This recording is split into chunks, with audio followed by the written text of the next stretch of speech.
La paz de Dios. Sean todos ustedes bienvenidos a esta nueva transmisión de nuestra escuela dominical.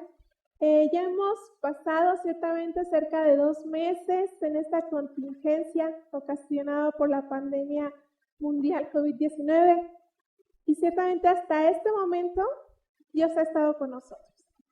Su presencia nos ha infundido aliento, nos ha infundido esperanza, fortaleza y tranquilidad. La palabra de Dios dice en el Salmo 118, 24, este es el día que hizo Jehová, nos gozaremos y alegraremos en él. Así que ahí donde usted se encuentre, dispongamos este tiempo para deleitarnos en su presencia. Oremos a nuestro Dios. Bendito Padre Celestial, te damos tantas gracias por la oportunidad que nos das de vida el día de hoy. Gracias por tu presencia, por el cuidado que has tenido para cada uno de nosotros.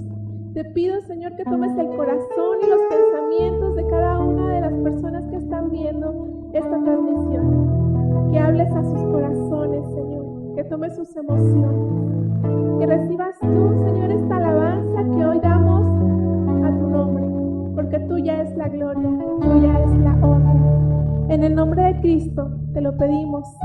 Amén. La palabra de Dios dice en el libro de Apocalipsis, en su capítulo número 19, versículos del 5 al 6.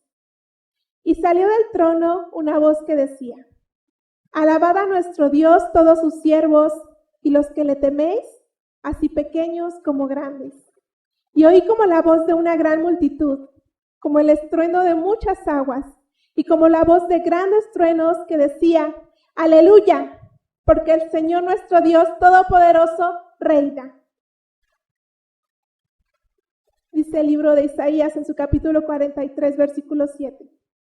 Trae a todo el que se ha llamado en mi nombre, al que yo he creado para mi gloria, al que yo hice y formé. Ciertamente, nuestro Dios nos creó para su gloria. Así que hoy adoremos al único Dios. Y esta alabanza dice, tú solo eres Jehová. Ahí donde usted está, adore el nombre de nuestro Dios.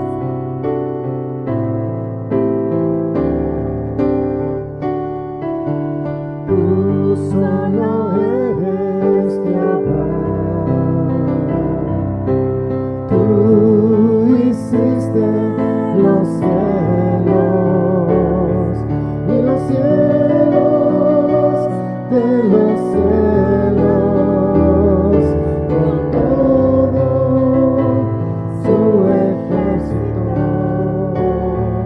la tierra y todo lo que está en ella, los mares y todo lo que hay en ellos, y tú vivificas todas estas cosas, y los ejércitos de los cielos te adoran. Tú solo eres Jehová. Tú hiciste los cielos y los cielos de los cielos, con todo su ejército, la tierra y todo lo que está en ella, los mares y todo lo que hay en ellos, y tú vivificas todas estas cosas, y los ejércitos de los cielos te adoran.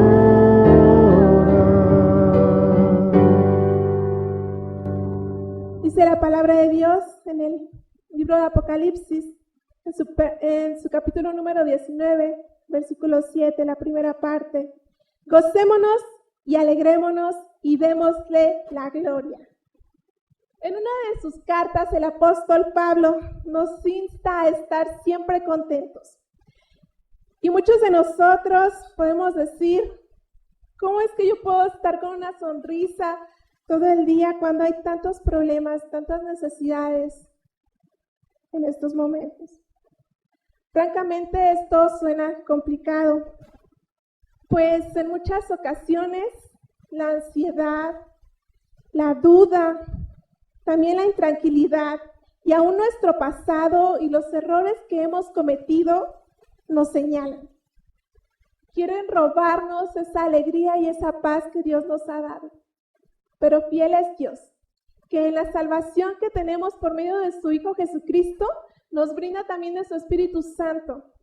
Y es quien nos consuela, nos conforta y nos ayuda a encontrar siempre una viva esperanza en Cristo nuestro Señor. Y esta alabanza dice, cuán glorioso es el cambio que Cristo ha operado en nuestro ser.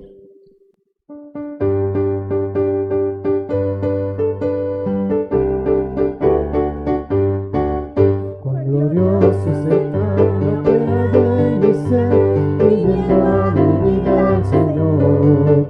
Ha aliviado la paz que yo ansiaba tener, la paz que me trajo su amor. Él vino a mi corazón, Él vino a mi corazón. Soy feliz en la vida que Cristo me dio. Cuando Él vino a mi corazón, ya no voy por la senda que el mal me trazó, yo solo encontré confusión. Mis errores pasados Jesús los borró, cuando Él vino a mi corazón. Él vino a mi corazón, Él vino a mi corazón.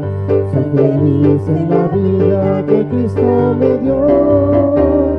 Cuando Él vino a mi corazón, y una sombra de duda florece su amor, amor que me trajo el perdón. La esperanza de aliento la debo al Señor, porque Él vino a mi corazón. Él vino a mi corazón, Él vino a mi corazón. Soy feliz en la vida que Cristo me dio. Cuando Él vino a mi corazón. Gloria sea el nombre de nuestro Dios. Ciertamente, cuánto amor nos ha demostrado nuestro Señor Jesucristo. Solo Él pudo perdonar toda la maldad que había en nosotros, poniendo su vida en nuestro lugar y dándonos esa paz inefable y una vida dichosa a su lado. Este himno dice, admirable es el nombre de Cristo.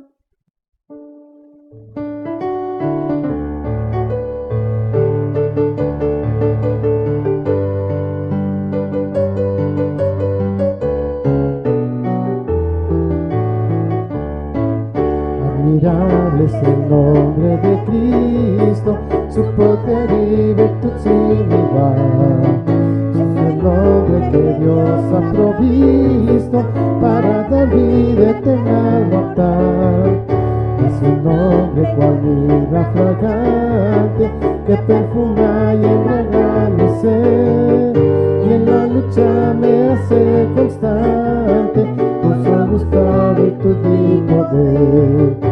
Soy feliz por Jesús el Cordero, que por mí se inmoló en la cruz, y con sangre marcó el sendero, y me dio vida eterna y luz.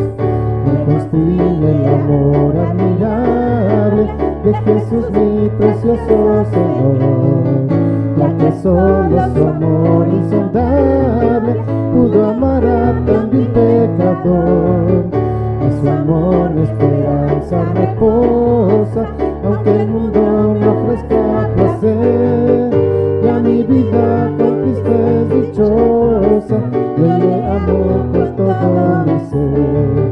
Soy feliz por Jesús el Cordero, que por mí se inmoló en la cruz, y con sangre marcó el sendero, y me dio vida eterna y luz.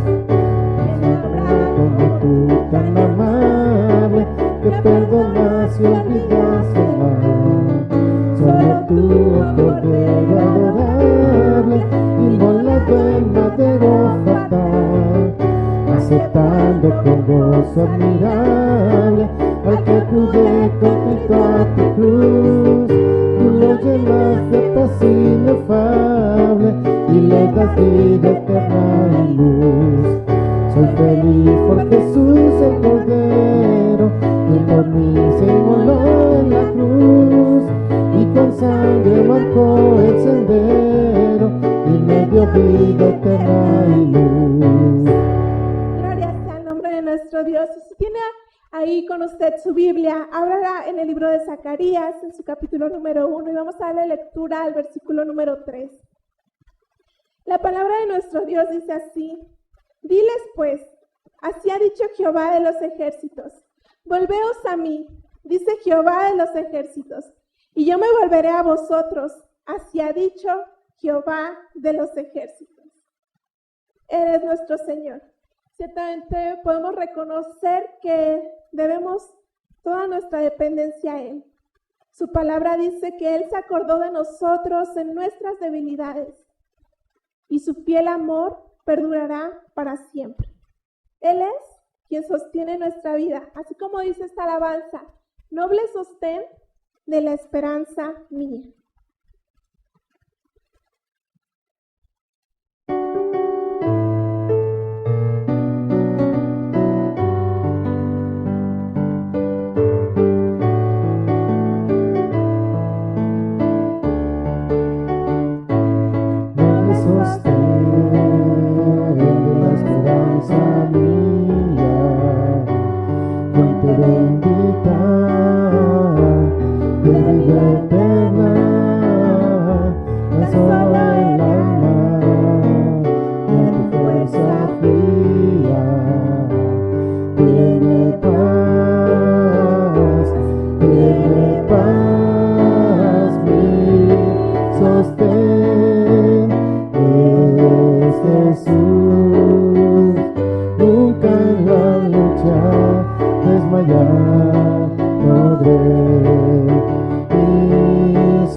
Pasando, no dejemos de confiar en que Cristo es nuestro noble sostén.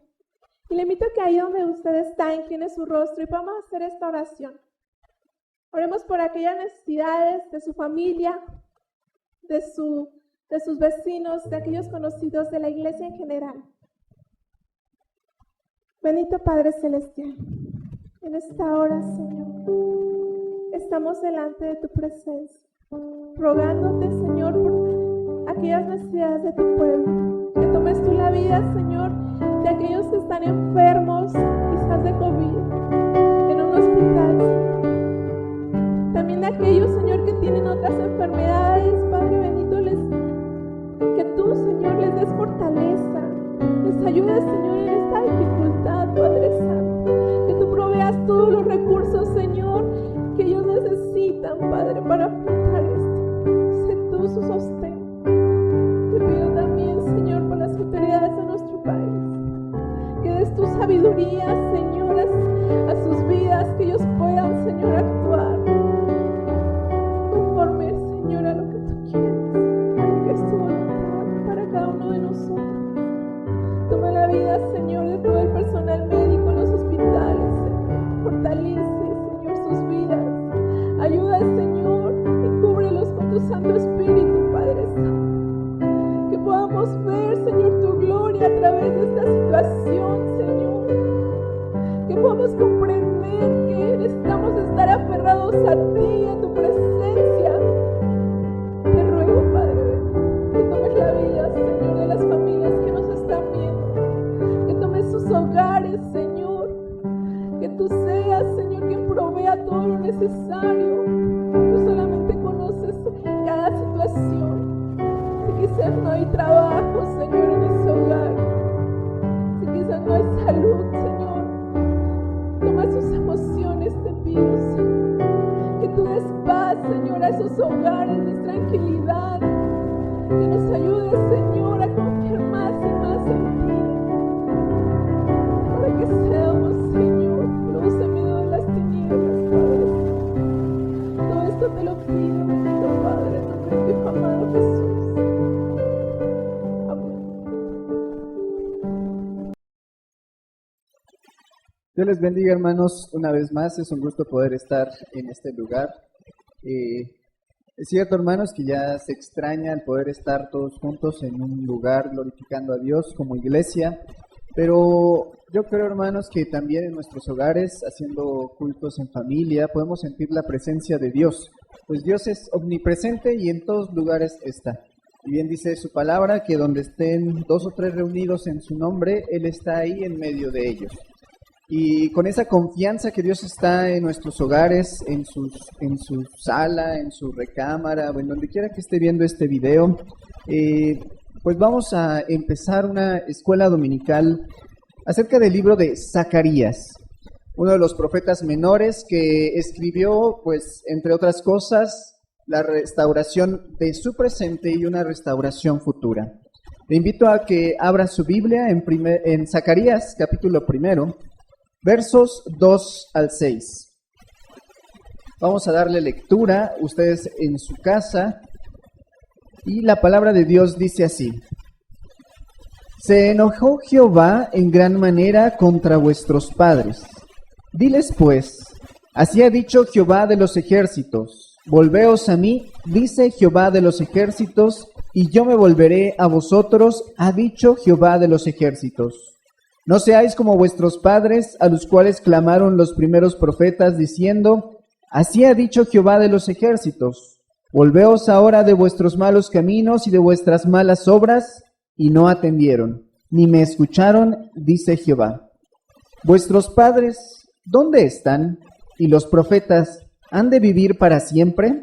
Pero mis palabras y mis ordenanzas que mandé a mis siervos los profetas, ¿no alcanzaron a vuestros padres? Por eso volvieron ellos y dijeron, como Jehová de los ejércitos pensó tratarnos conforme a nuestros caminos y conforme a nuestras obras, así lo hizo con nosotros. Este pasaje, hermano, evidencia muchas cosas acerca de la personalidad de Dios. Muestra su amor y misericordia cuando amonesta diciendo, vuélvanse a mí. Pero también muestra su fidelidad cuando en el verso 6 declara el profeta que los padres dijeron, así como Dios dijo que nos trataría por nuestras malas obras, así lo hizo. Nuestro Dios es fiel. Nuestro Dios, cada palabra que ha dicho su boca y cada palabra que está escrita en la Biblia, la cumplirá. Y hermano, eso nos debe dar una confianza plena, que podemos descansar todo el tiempo en Dios. Aún en tiempo de conflicto, aún en tiempo de prueba, su palabra permanece fiel. Vamos a comenzar viendo en su pantalla la siguiente diapositiva acerca de las verdades bíblicas. La Biblia nos enseña que en los juicios de la humanidad está la mano de Dios. Ahorita, hermano, hay muchas predicaciones en línea. Demasiados pastores, iglesias, denominaciones que están realizando cultos en línea y predicaciones de diferente tipo.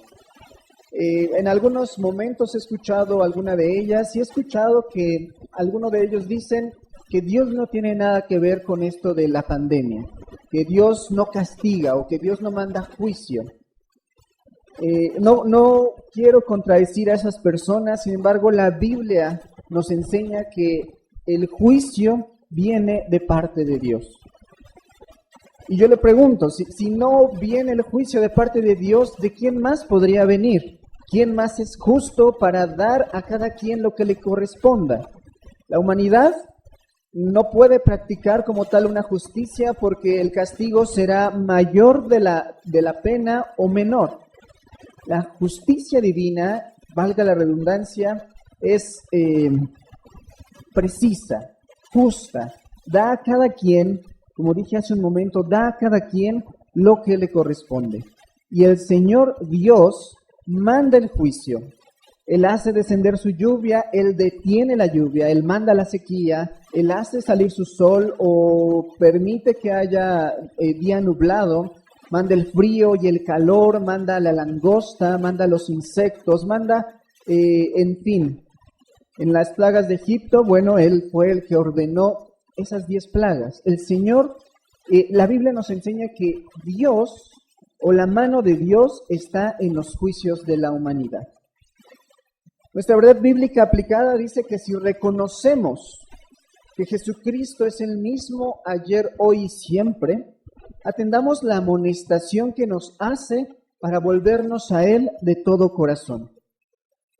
Hermanos, si sabemos que el juicio de Dios o el juicio viene de parte de Dios y que además, antes que venga el juicio, Él nos amonesta, nos invita a que regresemos a Él para que seamos librados del juicio, creo que es un buen consejo. Cada vez que leo un pasaje similar en la Biblia, siempre recuerdo el texto de Deuteronomio, en el que Dios llama delante de sí a todo el pueblo y proclama por testigos a 2, al cielo y a la tierra, y les dice: pongo delante de ustedes la vida y la muerte, la bendición y la maldición. Escojan. Pero el Señor no solamente les dice escojan y pues que les vaya bien en lo que vayan a escoger, sino que les aconseja al pueblo diciendo: yo te aconsejo que escojas la vida para que vivas tú y tu generación, tu descendencia. El Señor siempre está constantemente invitándonos, amonestándonos, exhortándonos a volvernos a Él, porque Él no quiere la muerte del pecador, sino que todos procedan al arrepentimiento. Aún en medio de las crisis, aún en la muerte, el que cree en Él tiene esperanza. Aún porque en las noticias, como lo vimos hace 8 días, y bueno, en este día más noticias acerca de hermanos que están muriendo, de pastores que se están infectando, de personas que van pues yendo al sepulcro. Entonces viene otra vez la pregunta: ¿qué está pasando? Pero tenga la plena confianza, hermano, que así como el Señor Jesús le dijo a Marta que Él es la resurrección y la vida, y que el que muera creyendo en Él, aunque esté muerto, vivirá. Nosotros tenemos la plena confianza en Cristo, que Él nos guiará más allá de la muerte. Veamos nuestra introducción. En la siguiente diapositiva, usted puede leer el nombre de Zacarías y el significado. Zacarías significa Jehová se acuerda. ¿De qué se acuerda Dios? En el tiempo de Zacarías el profeta, yo creo que se acordó de aquella promesa o aquella palabra que le dijo a Jeremías, diciendo que en 70 años el exilio habría de terminar y habrían de volver todos los que fueron exiliados al pueblo una vez más, a la tierra de Israel, y reconstruirían el templo y la ciudad. El Señor se acordó de su promesa hacia el pueblo dada por Jeremías, pero también este nombre, Zacarías, me hace recordar al padre de Juan el Bautista. También se llamaba Zacarías y de igual forma significa Jehová se acuerda. Cuando el Señor le habla al último de los profetas menores en el Antiguo Testamento, hubo un periodo de silencio, 400 años en la que la profecía no venía de parte de Dios. Sí se levantaron profetas, se escribieron libros que son llamados los libros apócrifos. Sucedieron demasiadas cosas en el pueblo de Israel, entre ellas uno de los cumplimientos de la de la abominación desoladora que veían anteriormente en un estudio de escatología. Pasaron muchas cosas, pero el silencio permanecía callado, el cielo permanecía callado.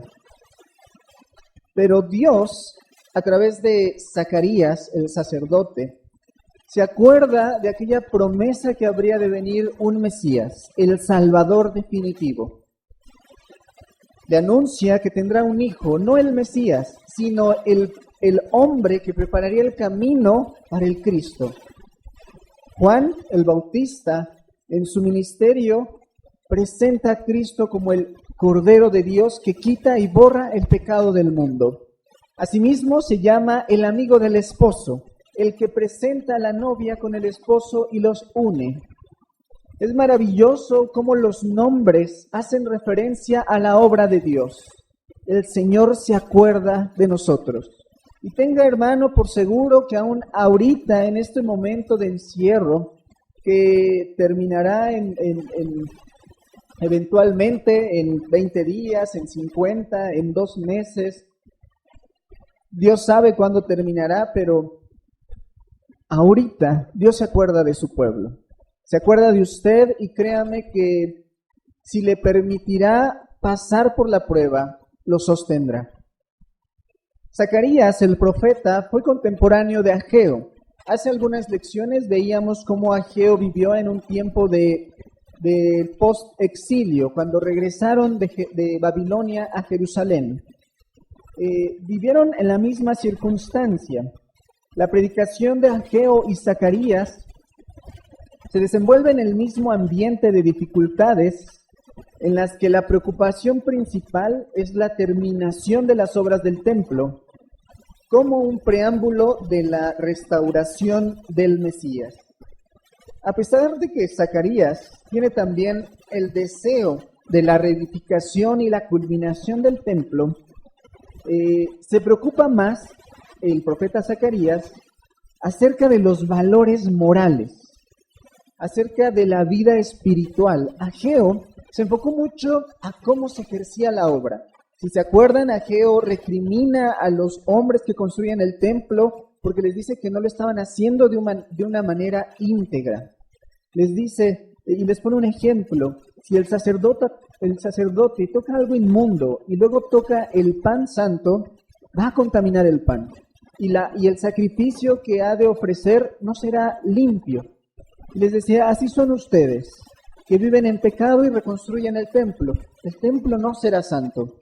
Por eso les invita a un camino de santidad para la reconstrucción del templo.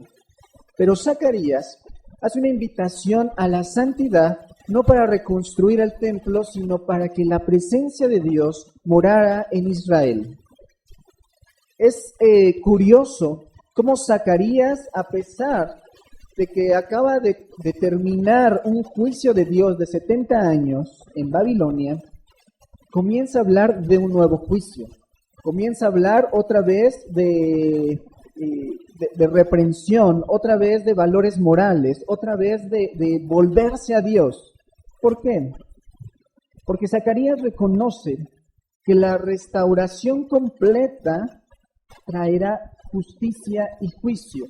Por lo tanto, instruye de una manera más fuerte, de una manera más enérgica hacia la santidad y a obras agradables a Dios más que a rituales.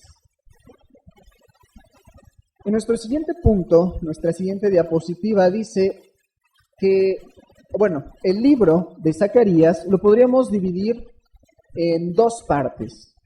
La primera, que a su vez está dividida en otras dos partes. De tarea, hermano, tenga bien estudiar la escuela dominical junto a su Biblia, para que cuando vayan leyendo cada capítulo, cada parte de esta escuela dominical, usted vaya comparándolo con la Biblia para que vaya analizándolo usted de una manera más calmada. Ahorita es una escuela dominical pues de corto tiempo, pero pues en su casa puede ocupar más para el estudio de la Biblia. Bien, la parte A de la primer parte del libro de Zacarías es una invitación, inicia con una invitación apremiante al arrepentimiento. Del capítulo 1 al 6 es nuestro pasaje devocional. Declara Zacarías que se vuelva el pueblo a Dios para que Dios se vuelva a ellos. En los capítulos 2 al 6 continúan 8 visiones de diferente índole y son símbolos de la situación del pueblo. Algunos creen que eran sueños, otros creen que eran visiones, otros más dicen que son formas literarias para dar una explicación del momento determinado que vivía Israel. Si usted lee las profecías o las visiones, se dará cuenta que tiene de todo. Habla sobre una mujer que está dentro de una canasta y que luego es llevada por varias mujeres con alas de cigüeña hacia Babilonia. Mira a Zacarías en sueños la coronación de Josué y otras 6 visiones, que todas hablan sobre el estado actual de Israel y sobre alguna obra de Dios hacia su pueblo. La parte B de la primer parte, en el capítulo 7 hay una pregunta sobre el ayuno. Zacarías les dice, de hecho el pueblo se acerca a Zacarías y les pregunta que qué hay con el ayuno del 5º mes, del 7º. Y Zacarías les dice, me parece que aunque en Babilonia siguieron ayunando, no lo hicieron como tenía que ser. Porque están ayunando para sí y cuando comen, comen para sí. No buscan dar la gloria a Dios. El ayuno, hermanos, es un ritual que nos ayuda para tener un dominio propio, pero también para tener una mayor comunicación, una mejor comunión con Dios.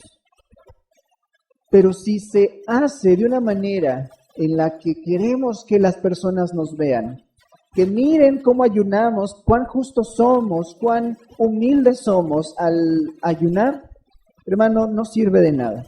Ya el Señor Jesús en el Nuevo Testamento decía, cuando ayunes, no demudes tu cara para que la gente vea que estás ayunando, sino que lava tu cara, pon un porte como si nada estuviera pasando, porque el Señor que mira en lo secreto te recompensará en público. Zacarías da un mensaje similar y les dice, el ayuno público y el ayuno de ritual, el ayuno forzoso, que es un sacrificio, de nada sirve. El ayuno que le agrada a Dios, como diría otro profeta, es el hacer bien hacia el prójimo, visitar a las viudas, visitar al huérfano, proveerle al necesitado. Concluye la primera parte con el capítulo 8, hablando Zacarías sobre una restauración futura.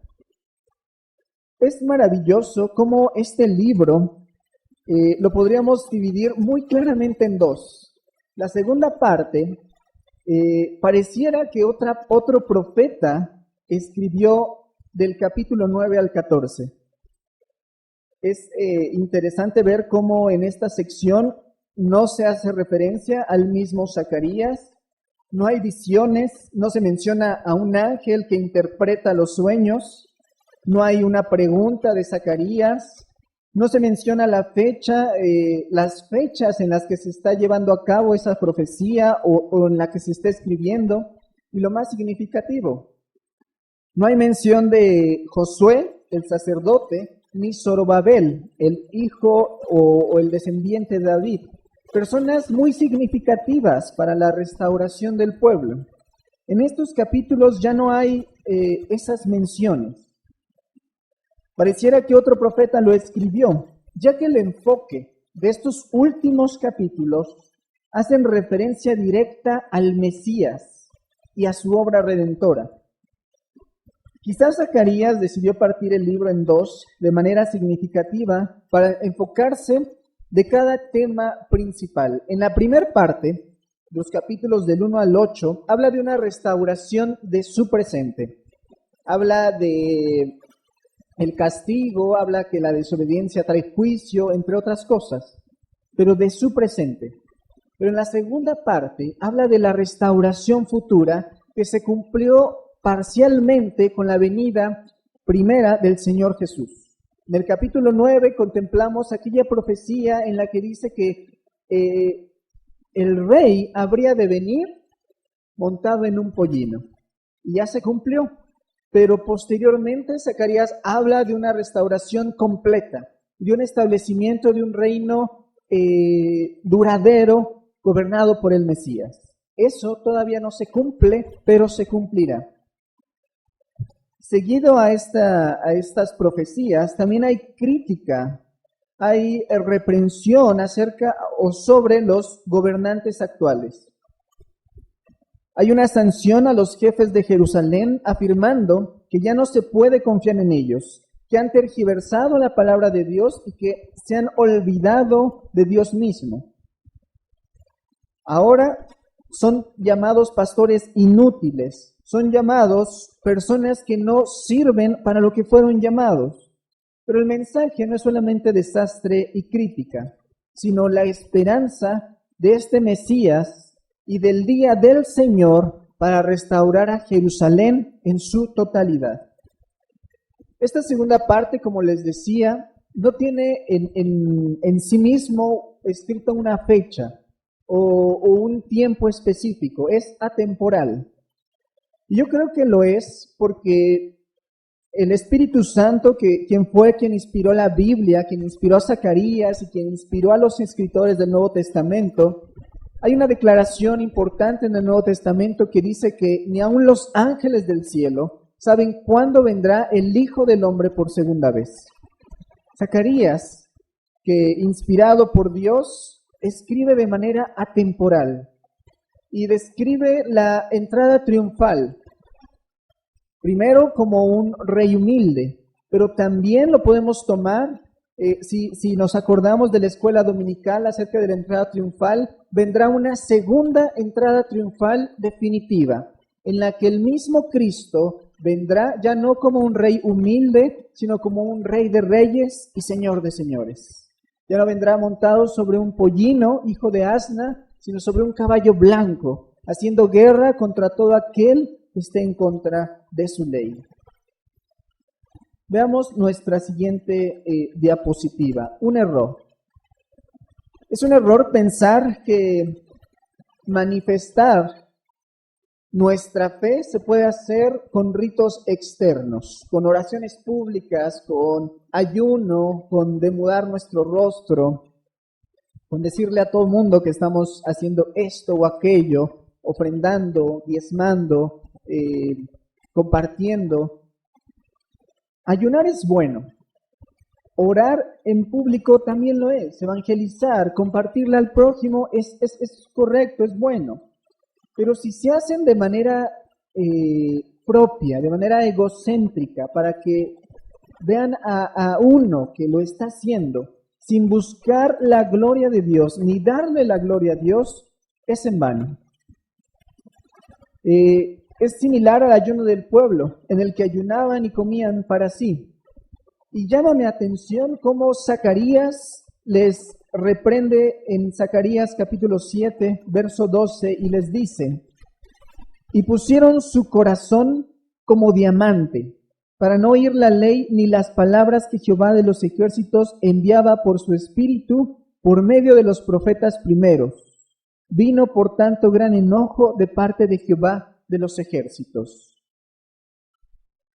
Escuchaba, hermanos, de un pastor que decía que al estar en contacto con el servicio de Dios y al mismo tiempo con el pecado, endurece tu corazón. Y esto es lo que hace referencia a Zacarías. Les dice, ustedes están ayunando, están haciendo rituales, pero siguen viviendo en pecado. Eso les está haciendo un corazón de diamante.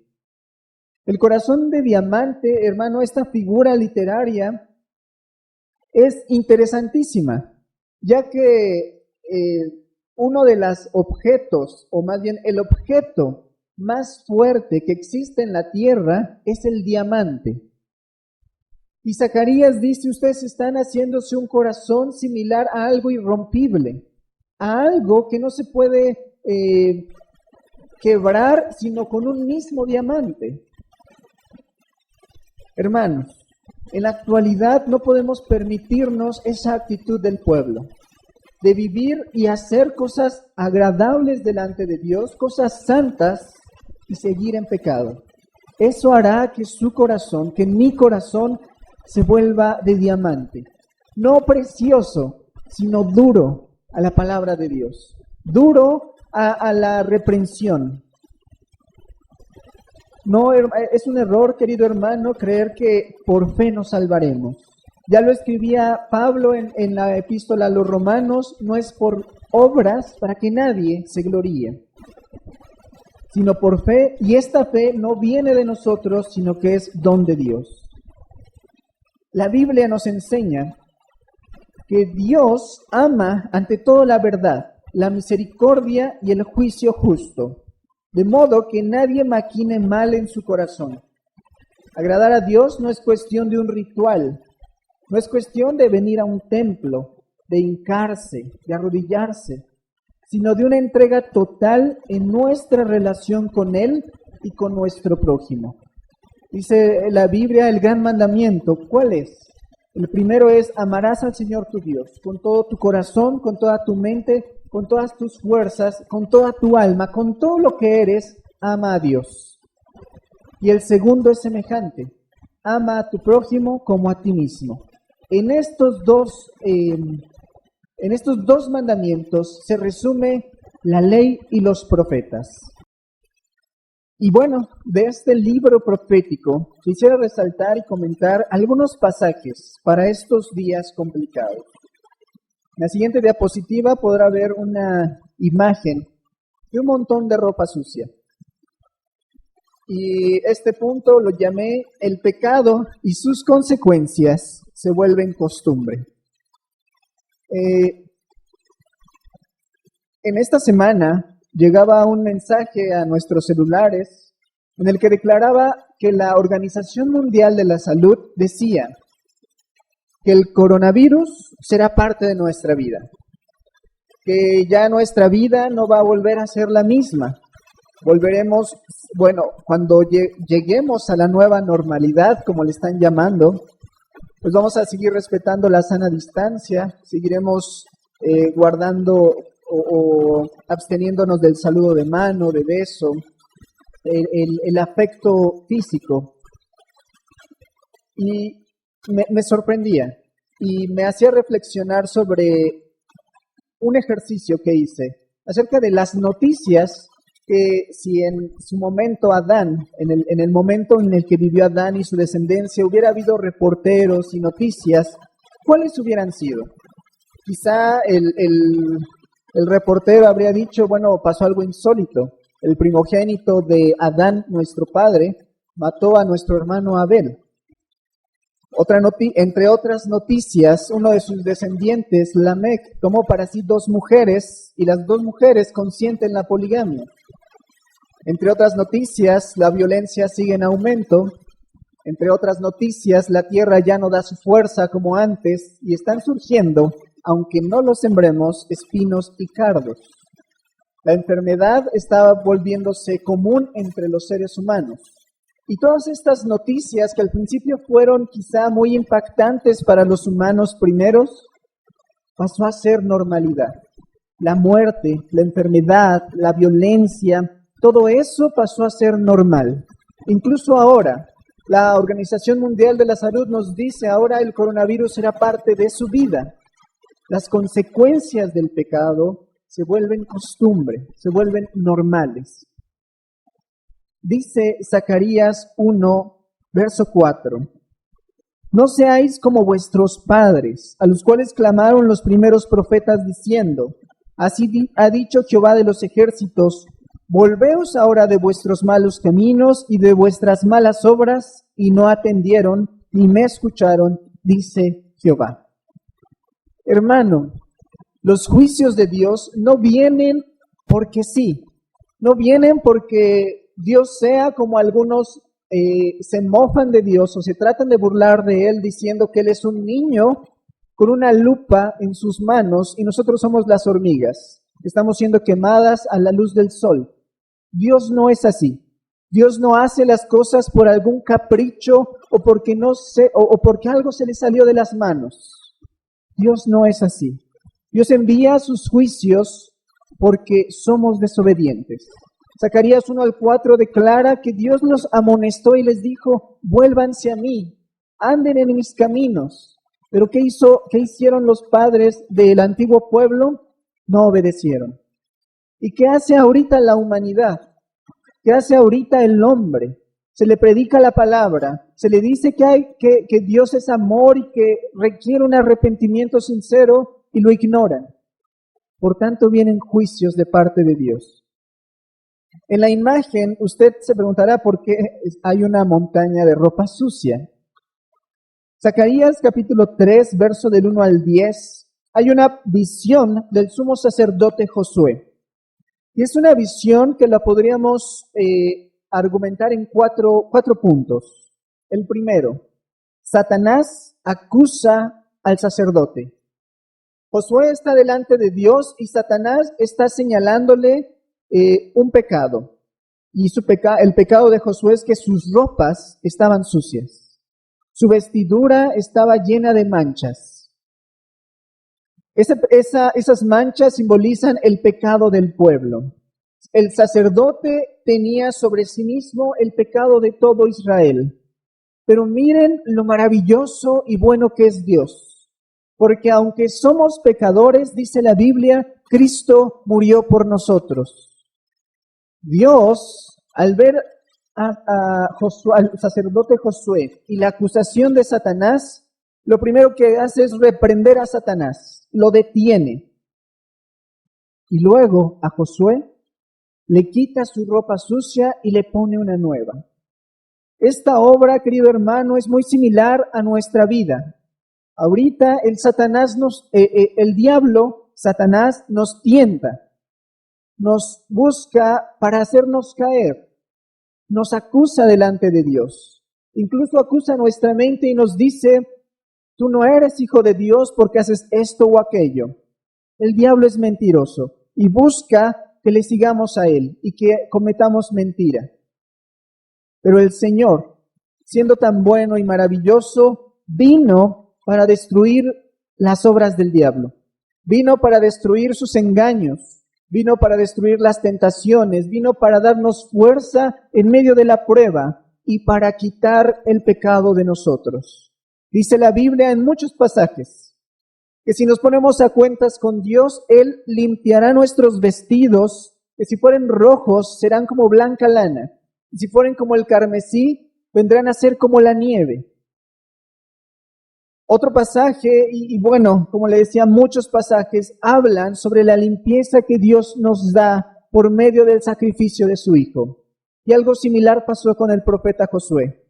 Dios quitó sus vestidos sucios y le colocó algo limpio.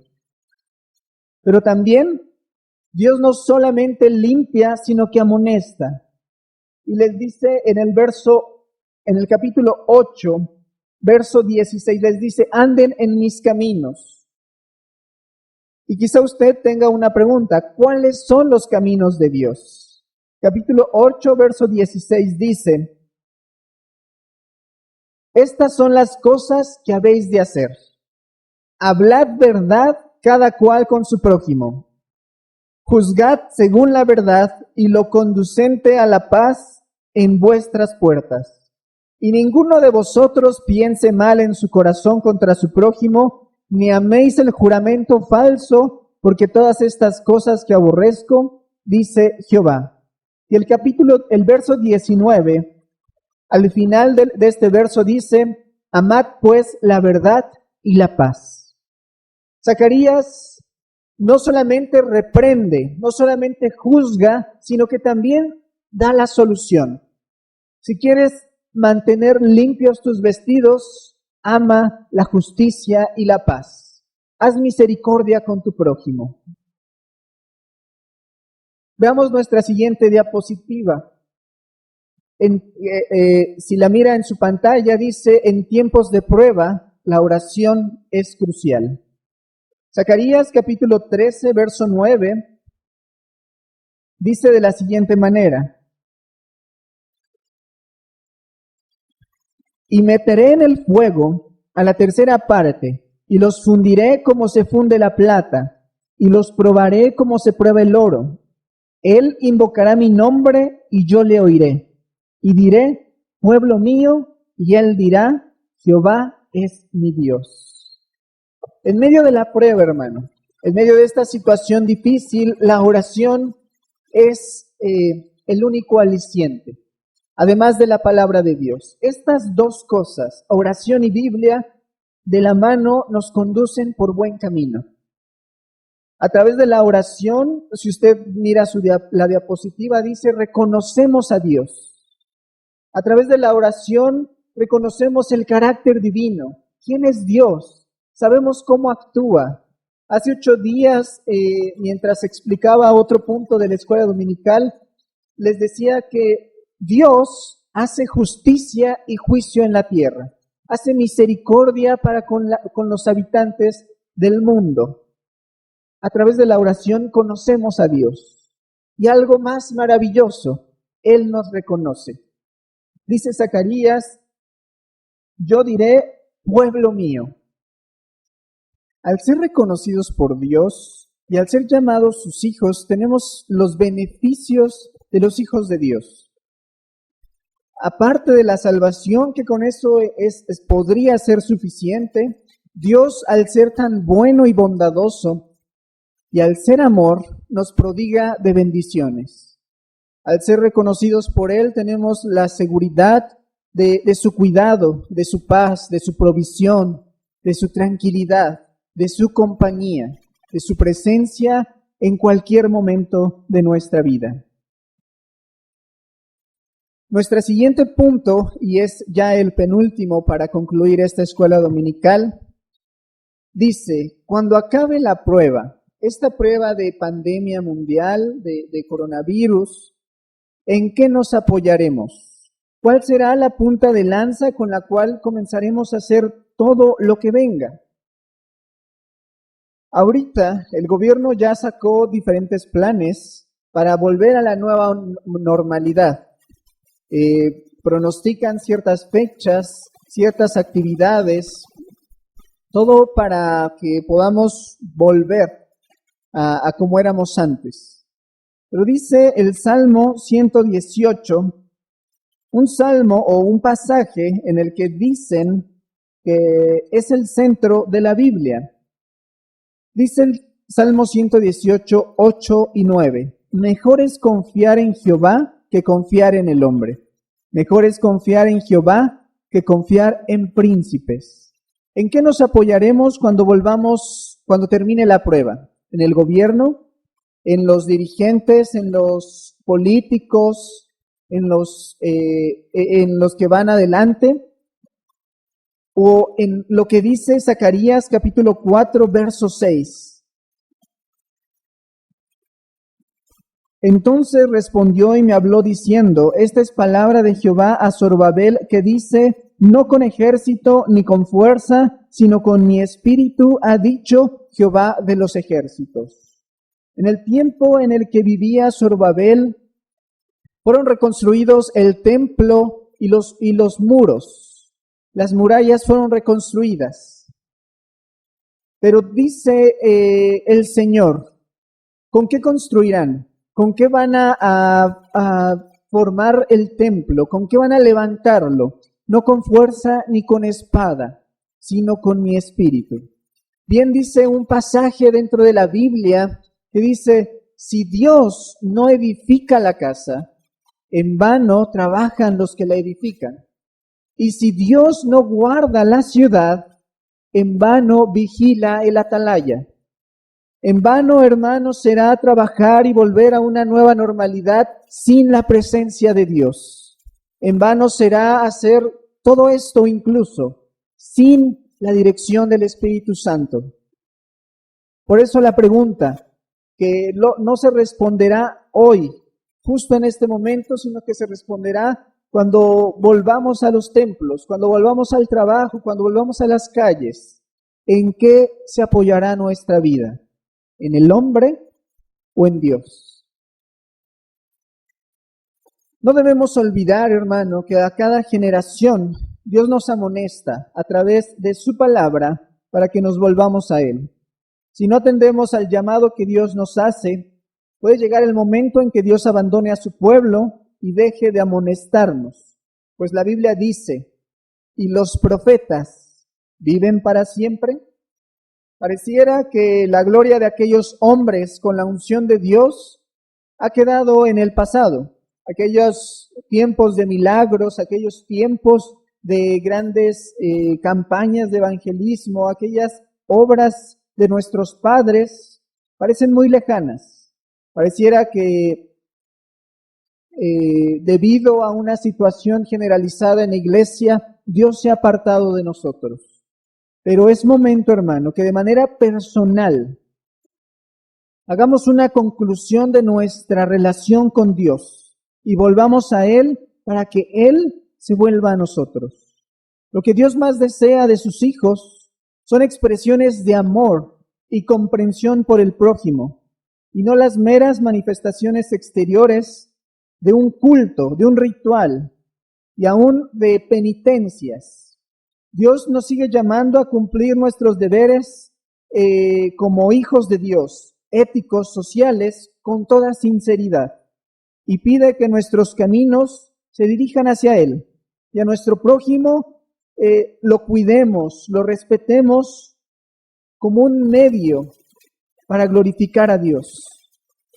Amar a Dios y a nuestro prójimo es por muy superior el de los ayunos y el de los sacrificios. Pero como dice la misma Biblia, es necesario hacer esto sin dejar de hacer lo otro. No podemos dejar el ayuno, la oración, la lectura de la Biblia por tratar de hacer otras cosas. Es necesario hacer ambas para la gloria de Dios. Para concluir, dice Zacarías 1:3. Diles pues, así ha dicho Jehová de los ejércitos, volveos a mí, dice Jehová de los ejércitos, y yo me volveré a vosotros. Y una vez más el pasaje en este breve verso se repite 3 veces el remitente. ¿Quién está hablando? Jehová de los ejércitos. Esta es una invitación, querido hermano, de parte de Dios. Regresemos a Dios para que Él se vuelva a nosotros. Les invito a que ahí en su hogar hagamos una oración. Haga una oración, hermano. Es cierto que estos videos se podrán repetir en otro momento de la transmisión de las 10 de la mañana. Pero esta oración, hermano, hágala con todo su corazón. Hágala sabiendo que Dios le escucha, aún antes que su palabra esté en su lengua. Bendito Dios. En esta hora nos acercamos delante de ti para rogar tu misericordia. Antes que nada, Señor, infinitas gracias porque tu consejo, tu amonestación y tu exhortación han sido siempre para vida y para bendición a nuestras vidas. solo que nosotros, nuestra rebeldía y desobediencia, nos atrae consecuencias malas sobre nuestras cabezas, aún sobre nuestras familias y nuestras generaciones. Por eso, Señor, te pedimos perdón, porque ante la amonestación que constantemente nos has dado, ante las llamadas de atención que has tenido para con el mundo, quizá muchos no han escuchado. Quizá muchos, Señor, han permanecido en un estado de pecado, no se han arrepentido. Y aún otros, de forma peor, han maldecido tu nombre a causa de lo que ha traído este juicio sobre la tierra. Pero yo te ruego, Señor, que para tu iglesia y para la familia de tu iglesia sea una oportunidad de volvernos a ti. Sea una oportunidad, Señor, de voltear nuestros ojos al cielo y buscar tu rostro, buscar tu presencia, buscar tu perdón. Señor, es cierto que al reconocerte como nuestro Dios y tú al reconocernos como tu pueblo tenemos muchas bendiciones, pero no lo hacemos, Señor, para obtener aquellos beneficios de la salvación, sino porque anhelamos tu presencia por siempre. Anhelamos, Señor, que tú estés con nosotros, porque sabemos que aún en la carestía, aún en la enfermedad, si tú no estás allí con nosotros, de nada sirve el dinero o las provisiones. Tu presencia, Señor, es el ungüento fresco en nuestra vida. Tu palabra, Señor, es lo que alienta nuestro corazón desfallecido. Por eso, Señor, te pedimos perdón y te rogamos que motives nuestra alma, nuestra vida a obedecerte, a amarte por encima de todas las cosas, con toda nuestra mente, con todas nuestras fuerzas, con todo lo que sabemos, con todo lo que tenemos, Señor, y amar a nuestro prójimo como a nosotros mismos. Permítenos, Señor, volvernos a ti. Es tiempo de volver nuestra vida de malos caminos a buenos, de hacer caminos injustos, de hablar mentira y engaño, hablar justicia. Te ruego, Señor, que nos perdones y nos mantengas y nos ayudes a mantenernos limpios, nuestras ropas limpias, para gloria de tu santo y divino nombre. En el nombre de Cristo Jesús oramos. Amén. Bueno, hermanos, concluimos este tiempo de escuela dominical. Y una vez más, hermano, yo les hago la invitación a que si usted, aparte de la iglesia de Betel, escucha esta transmisión y conoce a algún hermano, pastor, siervo o hermana que está en alguna situación difícil y usted puede apoyarle de alguna forma, lo haga. Es importante, hermano, no olvidarnos de aquellos que lo necesitan. Bueno, abra su Biblia en el Salmo capítulo 23. Vamos a darle lectura para concluir este tiempo de escuela dominical. Salmo 23 dice: Jehová es mi pastor, nada me faltará. En lugares de delicados pastos me hará descansar. Junto a aguas de reposo me pastoreará, confortará mi alma. Me guiará por sendas de justicia por amor de su nombre. Aunque ande en valle de sombra de muerte, no temeré mal alguno, porque tú estarás conmigo. Tu vara y tu cayado me infundirán aliento. Aderezas mesa delante de mí, en presencia de mis angustiadores. Unges mi cabeza con aceite, mi copa está rebosando. Ciertamente el bien y la misericordia me seguirán todos los días de mi vida, y en la casa de Jehová moraré por largos días. Amén. Les invitamos, hermanos, que miren el estudio bíblico acerca de la semana 70 de Daniel. Dios les bendiga.